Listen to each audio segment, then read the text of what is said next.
भाजप अजित पवार यांना ब्लॅकमेलच करताय ना। दरम्यान लातूरमध्ये मुख्यमंत्री देवेंद्र फडणवीस बोलतायत, थेट जाऊयात। डॉक्टर बाबासाहेब आंबेडकर यांना मानवंदना अर्पित करतो आणि आजच्या या विराट अशा सभेमध्ये मंचावर उपस्थित असलेले राज्याचे सार्वजनिक बांधकाम मंत्री आणि आपल्या जिल्ह्याचे पालकमंत्री सन्माननीय शिवेंद्रसिंहराजे भोसले, आपले माजी पालकमंत्री आणि आमदार संभाजी पाटील निलंगेकर, सन्माननीय आमदार रमेश अप्पा कराड, अभिमन्यूजी पवार, आपल्या लातूरच्या या निवडणुकीची जबाबदारी ज्यांच्यावर आहे त्या डॉक्टर अर्चनाताई पाटील चाकूरकर, संजयजी कोडगे, जिल्हाध्यक्ष बसवराजजी पाटील, शहर अध्यक्ष अजितजी कव्हेकर, सुनीलजी गायकवाड, सुधाकरजी श्रृंगारे, ज्यांनी आपल्याला समर्थन दिलं ते पीपल्स रिपब्लिकन पार्टीचे जयदीप भाऊ कवाडे, पाशाजी पटेल, शिवाजीराव कव्हेकर, बबरूवान खांदारे, गोविंद अण्णा केंद्रे, त्र्यंबकजी भिसे, अरविंद पाटील निलंगेकर, दिलीपजी देशमुख, गणेशराव हाके, राहुलजी केंद्रे, शैलेश भाऊ लाहोटी, अमोल निवदे, गुरुनाथ मगे, देवीदास काळे, शैलेश गोजमगुंडे, संजय हलगरकर, स्वातीताई हुंडे, त्याचप्रमाणे शोभाताई अकनगिरे, स्वप्नील वंते, संजय गीर, निखिल गायकवाड, राहुल भुतडा, निर्मलाताई कांबळे, सुरेश जाधव, काकासाहेब चौगुले, रोहित पाटील, गोपाळ वांगे, सचिन सुरवसे, मंचावर उपस्थित आपले सर्व मान्यवर, विशेष रूपाने या ठिकाणी उपस्थित असलेले लातूर महानगरपालिकेकरता आपल्या सगळ्यांचा आशीर्वाद घेण्याकरता आलेले आपले सर्व उमेदवार, या ठिकाणी मोठ्या संख्येने उपस्थित असलेल्या माझ्या सर्व लाडक्या बहिणी आणि तितक्याच लाडक्या भावांनो, पहिल्यांदा तर मी लातूरचे ग्रामदैवत सिद्धेश्वर रत्तेश्वराच्या चरणी नतमस्तक होतो आणि आई गंजगोलाई माता भवानी यांच्याही चरणी या ठिकाणी नतमस्तक होतो। खरं म्हणजे लातूर ही एक अशी भूमी आहे की ज्यांनी या महाराष्ट्राला खूप मोठ्या प्रमाणात नेतृत्व दिलं। आपल्याला कल्पना आहे, या ठिकाणी चाकूरकर साहेबांचा उल्लेख झाला। चाकूरकर साहेबांचं जर आपण एकूण राजकीय आयुष्य बघितलं तर ज्या प्रकारे नगराध्यक्षापासनं तर लोकसभेच्या अध्यक्षापर्यंत आणि महाराष्ट्रातल्या मंत्र्यापासनं देशाच्या गृहमंत्र्यापर्यंत त्यांनी ज्या पद्धतीनं कारभार चालवला, राजकारणामध्ये अशा प्रकारचे लोक हे आपल्याला विरळ दिसतात। त्याचप्रमाणे शिवाजीराव पाटील निलंगेकर साहेब असतील किंवा ज्यांनी या I need peaceful sleep. तर लातूरमध्ये सध्या देवेंद्र फडणवीस यांची सभा सुरू आहे। पालिका निवडणुकांच्या अनुषंगाने सध्या विविध ठिकाणी आज देवेंद्र फडणवीस यांच्या सभांचं आयोजन करण्यात आलेलं आहे आणि लातूरमध्ये ते दाखल झालेत। दरम्यान लातूरमध्ये रवींद्र चव्हाण यांनी काल एक विधान केलेलं होतं आणि विलासराव देशमुख यांच्या विधानानंतर मोठा रोष सुद्धा पाहायला मिळालेला होता। या सगळ्याच्या पार्श्वभूमीवर सुद्धा आज देवेंद्र फडणवीस काही भाष्य करतात का हे पाहणं अत्यंत गरजेचं असेल। लातूरमध्ये सध्या प्रचार सभा सुरू आहे आणि या सभेमध्ये आता देवेंद्र फडणवीस यांच्या भाषणाला सुरुवात झालेली आहे। कालच रवींद्र चव्हाण यांनी लातूरच्या सभेमध्ये बोलताना वादग्रस्त वक्तव्य केलेलं होतं आणि विलासराव देशमुख यांच्याबद्दल केलेल्या विधानानंतर मोठा रोष भाजपच्या कार्यकर्त्यांमध्ये सुद्धा पाहायला मिळालेला होता। त्याबद्दल त्यांनी दिलगिरी व्यक्त केली आहे, पण मी जाहीरपणे सांगतो, काँग्रेस पक्षाची आमची लढाई असली तरी विलासराव देशमुखांबद्दल आम्हाला नितांत आदर आहे। या महाराष्ट्रातलं एक महत्त्वाचं नेतृत्व ते आहे. आणि हे लातूर ज्यांची जन्मभूमी नव्हती पण तरी कर्मभूमी होती असे आमचे नेते गोपीनाथरावजी मुंडे यांचंही स्मरण या निमित्ताने लातूरकरांसोबत केलं पाहिजे असं माझं मत आहे. आणि म्हणून खऱ्या अर्थानं मला असं वाटतं की या भूमीमध्ये नेतृत्व तयार करण्याचा एक गुण आहे. आणि म्हणूनच आजही आपण पाहतो मंचावर बसलेली जी आपली नेते मंडळी आहे या प्रत्येकाने अतिशय चांगल्या पद्धतीनं या लातूर शहराच्या आणि लातूर जिल्ह्याच्या विकासाकरता या ठिकाणी काम केलं. खरं तर बंधू भगिनींनो, आता या ठिकाणी महानगरपालिकेची निवडणूक आहे. विधानसभेच्या निवडणुकीच्या वेळी डॉक्टर अर्चनाताई पाटील यांनी ज्या प्रकारे लातूरमध्ये एक प्रचंड मोठी लढत दिली, विजयाच्या जवळ पोचल्या होत्या, थोडक्यानी राहिल्या, पण आता ती कसर लातूरकर या महानगरपालिकेच्या निवडणुकीत भरून काढल्याशिवाय राहणार नाही हा विश्वास मला पूर्णपणे आहे. मला आजही तो दिवस आठवतो. 11 एप्रिल 2016 त्या दिवशी संभाजीराव आपल्याला रेल्वेने लातूरला पाणी आणावं लागलं होतं. आणि त्यावेळी आपण ठरवलं की आज आपल्याला लातूरला रेल्वेने पाणी आणावं लागतंय, पण या संकटातून आपल्याला संधीमध्ये त्याचं रूपांतर करायचं आहे. आणि पुढच्या काळामध्ये या ठिकाणी लातूरमध्ये परत कधीही आपल्याला रेल्वेने पाणी आणावं लागू नये या दृष्टीनं आपल्याला काम करायचं आहे. आणि मला आनंद आहे की त्या माध्यमातनं वेगवेगळ्या योजना आपण केल्या.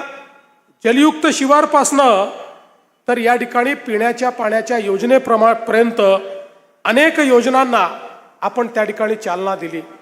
खरं म्हणजे तुम्ही जे या ठिकाणी बोललात ना संभाजीराव, लातूरच्या प्रत्येक घरामध्ये नळ उघडल्यानंतर दररोज शुद्ध पिण्याचं पाणी आलंच पाहिजे या दृष्टीनंच आपण सगळं नियोजन केलं. ही गोष्ट वेगळी आहे की मध्यंतरी सरकार गेल्यानंतर आपण केलेलं नियोजन हे बासनात गुंडाळण्यात आलं, पण चिंता करण्याचं कारण नाही. पुन्हा सरकार आलं, आता आपण त्याला चालना दिली आहे. आपल्याला माहिती आहे की जवळपास 259 कोटी रुपयाची योजना लातूर करता आपण मंजूर केली. 22% कामही त्याचं पूर्ण झालेलं आहे. धनेगाव धरणापासून हरंगुळ जलशुद्धीकरण केंद्रापर्यंत नवीन मुख्य पाईपलाईन असेल, त्यातनं आपण पाणी पुरवठा करणार आहोत. आणि आता या महानगरपालिकेच्या निवडणुकीनंतर याच्या दुसऱ्या टप्प्यालाही मान्यता मी देणार आहे. त्यामुळे पुढच्या काळामध्ये या ठिकाणी पिण्याच्या पाण्याचा प्रश्न असणार नाही. मी कोणावर टीका करण्याकरता या ठिकाणी आलो नाही, पण काही लोकांनी अशा प्रकारे या ठिकाणी वचनं दिली होती की निवडणुकीत निवडून आल्यानंतर 100 दिवसात पाणी देईल नाहीतर राजीनामा देईल. त्यांनी पाणी दिलं नाही आणि राजीनामाही दिला नाही. पण आपल्याला त्यांच्याबद्दल काही म्हणायचं नाही, मी कोणावर टीकाच करत नाही. मी तर विकासाबद्दल बोलण्याकरता या ठिकाणी आलो आहे. आज आपण बघा, माननीय मोदी साहेबांनी ज्या प्रकारे 2014 नंतर शहर विकासाच्या योजना आणल्या, त्यामुळे आज शहरं बदलत आहेत. जवळजवळ 70 वर्ष आपल्या देशामध्ये एक राज्यकर्त्यांची भूमिका होती की भारत हा गावांमध्ये राहतो, गावांचा विकास म्हणजे देशाचा विकास. संकल्पना बरोबर होती, कुठेही चूक नव्हती. पण त्याच वेळी आपल्या राज्यकर्त्यांना हा विसर पडला की भारतामध्ये शहरं देखील आहेत, शहरांमध्ये लोक राहतात. शहरांमध्ये राहणारी जी लोक आहेत त्यांनाही आपल्याला सुखसोयी द्याव्या लागतील. शहरातला गरीब, शहरातला मध्यमवर्गीय याचाही विचार करावा लागेल. पण कुठलंही नियोजन आपण केलं नाही. परिणाम काय झाला बघा, गावाकडनं लोक शहरामध्ये येत होते, शहराची लोकसंख्या वाढत होती. नियोजनाभावी ज्याला जिथे जागा मिळेल तिथे तो बसत होता, अतिक्रमणं होत होती, झोपडपट्ट्या बसत होत्या, मग पिण्याच्या पाण्याच्या समस्या तयार झाल्या, मग घनकचऱ्याचा प्रश्न निर्माण झाला, नालीमधनं गटारी व्हायला लागली, दुर्गंधी, मच्छर, अशा पद्धतीची शहरांची अवस्था झाली. तेच पाणी विहिरीत जायला लागलं, तेच नदीत जायला लागलं, तेच आपल्या तलावात जायला लागलं, जलस्रोत प्रदूषित झाले. पण शहरांकरता कुठल्याही योजना नसल्यामुळे शहरं ही बकाल होऊ लागली. ज्या शहरांकडे लोक आशेने पाहत होते, आपलं कल्याण करण्याकरता आले होते, तीच शहरं कुठल्या तरी बकाल अवस्थेत जाताना आपल्याला पाहायला मिळाली. पण 2014 साली मोदीजी देशाचे प्रधानमंत्री झाल्यानंतर मोदीजींनी सांगितलं, गावाचा विकास तर महत्वाचा आहेच, पण शहराचा विकास देखील तेवढाच महत्वाचा आहे. कारण देशाच्या GDPच्या 65% GDP हा शहरात तयार होतो. लोक शिक्षण, आरोग्य आणि रोजगाराकरता शहरामध्ये येतात. येणाऱ्या लोकांकरता, गरिबांकरता, मध्यमवर्गीयांकरता इन्फ्रास्ट्रक्चर तयार करावं लागेल, त्यांच्याकरता सोयी तयार कराव्या लागतील, पिण्याचं पाणी, गटारी, रस्ते, त्या ठिकाणी घरांची व्यवस्था, या सगळ्या गोष्टी कराव्या लागतील. आणि म्हणून देशाच्या इतिहासामध्ये 70 वर्षानंतर मोदीजींनी पहिल्यांदा शहराकरता, शहराच्या विकासाकरता योजना तयार केल्या, ज्यामध्ये स्मार्ट सिटीची योजना असेल, अमृत भारत शहरांची योजना असेल, ज्यामध्ये स्वच्छ भारत शहरी मिशन असेल, ज्यामध्ये प्रधानमंत्री आवास योजना शहरी असेल. अशा अनेक योजनाच्या माध्यमातून हजारो कोटी रुपये हे शहरांकरता देणं सुरू केलं. एकट्या महाराष्ट्राचा जर विचार केला ताई, तर 50,000 कोटी रुपये महाराष्ट्रातल्या शहरांना मोदीजींनी या ठिकाणी दिले आणि शहरं बदलायला लागली. आज हे तुम्हाला 200 कोटी रुपये जे आम्ही देतो, हे कुठनं येत आहेत? हे सगळे मोदीजींनी दिलेले पैसे आहेत, हे अमृतमधले सगळे पैसे आहेत. आज आपण पाहतोय पिण्याच्या पाण्याकरता या ठिकाणी जो पैसा आपल्याला मिळतोय, अमृतच्या योजनेतनं मिळतोय. भुयारी गटाराकरता 305 कोटी रुपये आपल्याला मिळाले. हा सगळा अमृतचा पैसा आहे, माननीय मोदी साहेबांनी दिलेला पैसा आहे, की ज्याच्या माध्यमातून या ठिकाणी आपण भुयारी गटाराची योजना करतोय. 53 MLDचा सांडपाण्याचा शुद्धीकरणाचा प्रकल्प करतोय. कारण मोदीजींनी सांगितलं, हे घाण पाणी, सांडपाणी आता नदी नाल्यांमध्ये, विहिरीमध्ये जाणार नाही, ते भुयारी गटारातनं STP मध्ये जाईल. त्या ठिकाणी पाण्यावर प्रक्रिया होईल, त्यातली जी विष्ठा आहे ती बाजूला काढली जाईल, मैला बाजूला काढला जाईल, त्याचाही उपयोग खत निर्मितीमध्ये केला जाईल आणि उरलेलं जे शुद्ध पाणी आहे तेच नदीमध्ये, नाल्यांमध्ये किंवा विहिरीमध्ये सोडलं जाईल, ते दुसरीकडे जाणार नाही. अशा पद्धतीनं आज हजारो कोटी रुपये आपल्याला मिळाले आणि शहरं आपली चांगली होत आहेत. आज आपण बघा, मागच्या काळामध्ये शहरांमध्ये घनकचऱ्याचे ढीग होते. घनकचरा आपली लायबिलिटी होती, पण मोदीजींनी सांगितलं घनकचऱ्याला संपत्ती समजा. आज घनकचऱ्याच्या व्यवस्थापनाच्या माध्यमातून मोठ्या प्रमाणात केंद्र सरकार, राज्य सरकार पैसा देत आहे. हा घनकचरा आता लायबिलिटी नाही आहे, ती आपली संपत्ती झाली आहे. त्या कचऱ्यावर प्रक्रिया करून आता आपण खतांची निर्मिती करतो.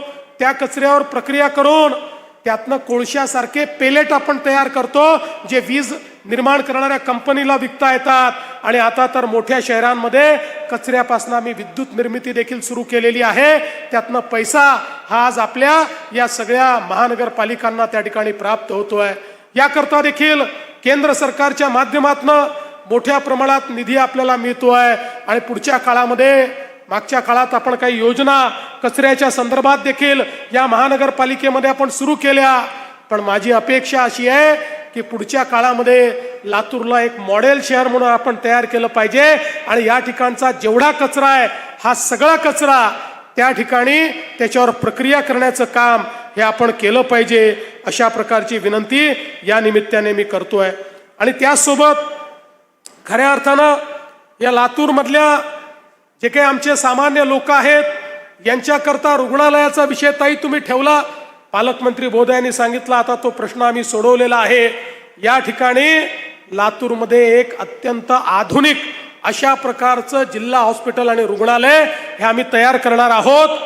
सर्व प्रकारच्या रोगांचा इलाज हा त्या ठिकाणी झाला पाहिजे असा आमचा प्रयत्न आहे.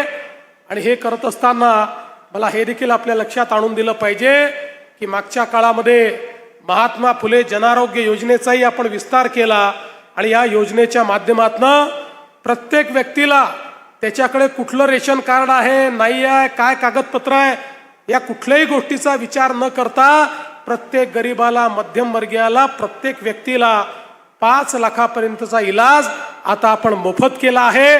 त्याचं ऑपरेशन आपण मोफतमध्ये करतो. आणि एवढंच नाही तर पूर्वी 1200 आजारांवर मोफत उपचार व्हायचा. आता 6 महिन्यापूर्वी 4 महिन्यापूर्वी आम्ही त्यात निर्णय केला. आता 2400 आजार त्याच्यामध्ये समावेश केले आहेत. 2400 आजारावर आता कोणालाही एकही पैसा खर्च करावा लागणार नाही.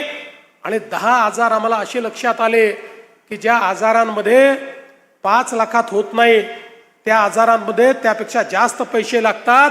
अशा 10 आजारांमध्ये 35 लाख रुपयापर्यंत आम्ही इलाज मोफत करण्याचा निर्णय घेतलेला आहे. आणि म्हणून एकीकडे मोफत इलाज तर करणारच आहोत पण दुसरीकडे त्या इलाजाकरता चांगल्या व्यवस्था चांगले दवाखाने खाजगी असतील सरकारी असतील सरकारी क्षेत्रामध्ये कॅन्सरची ग्रीड आपण तयार करतो कॅन्सर हॉस्पिटल आपण तयार करतो. आणि म्हणून या सगळ्या गोष्टी या ठिकाणी लातूरमध्ये तयार करण्याचा प्रयत्न हा निश्चितपणे आपण करणार आहोत. आपल्याला कल्पना आहे या ठिकाणी भारतरत्न डॉक्टर बाबासाहेब आंबेडकर यांच्या 75 फुटाच्या पुतळ्याचा एक 22 कोटीचा आम्हाला त्या ठिकाणी आराखडा मिळाला होता. त्याच्या पहिल्या टप्प्याचे 10 कोटी रुपये आपण दिलेले आहेत आणि उरलेला निधी देखील त्या ठिकाणी आपल्या सरकारच्या माध्यमातून आपण देणार आहोत. आपण लातूरच्या नाट्यगृहाला देखील पहिल्या टप्प्याचे 15 कोटी दिले आहेत. 26 कोटी रुपये अजून द्यायचे आहेत. एक अत्यंत आधुनिक अशा प्रकारचं नाट्यगृह या ठिकाणी तयार करायचं आहे. त्याकरता देखील आपण उरलेला निधी देणार आहोत. शादीखाना असेल किंवा इतर सगळे कामं असतील ही सगळी कामं या ठिकाणी आपण निश्चितपणे करणार आहोत. आणि म्हणून आपण हे लक्षात घेतलं पाहिजे की या सगळ्या कामांकरता निधी उपलब्ध करून देण्याचं काम आपल्या सरकारच्या वतीनं होत आहे. केशवराज मंदिर असेल भक्तनिवासाची कामं असतील या सगळ्या कामं आपण या ठिकाणी करतो. आणि हे सगळं करत असताना आज लातूरमध्ये ट्रॅफिकचा प्रश्न मोठ्या प्रमाणात उभा राहिलेला आहे.